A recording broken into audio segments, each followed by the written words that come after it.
Between 1935 and 2014, the BC Archives acquired more than 100 glass plate negatives from a photographer in Atlin, BC. The hope now that there may be more tucked away in attics or basements around the province.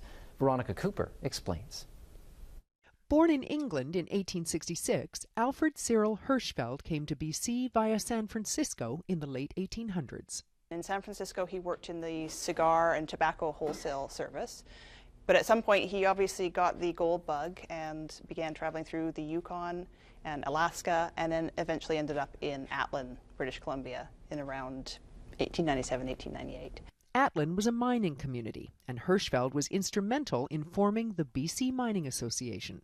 He was involved in mining, he owned the local newspaper, and he also took photographs. He took a lot of street scenes. He took scenes of First Nations people, he took scenes of miners actually working in placer mining. He was an unusual photographer in that he signed most of his glass plate. He numbered them, he put captions on them, he often put the date on them, which is a huge bonus for us now, seeing them. He snapped a photo of the first car to arrive in Atlin.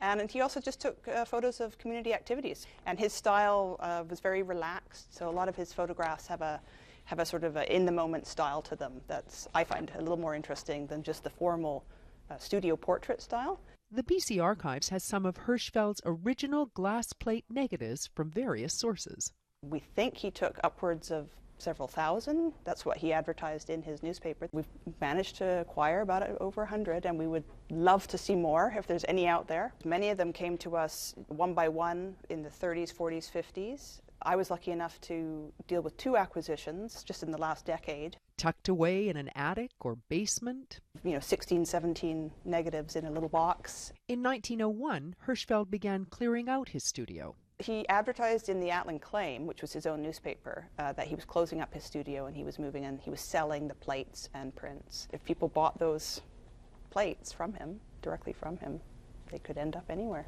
And the BC Archives would love to know if you have any.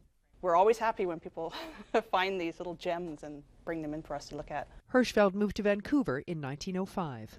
But by 1915, he was back in San Francisco, back in the cigar and tobacco wholesale business, and died there in 1926. Kate Hughes hopes more of A.C. Hirschfeld's work will end up safely stored at the BC Archives for all to admire.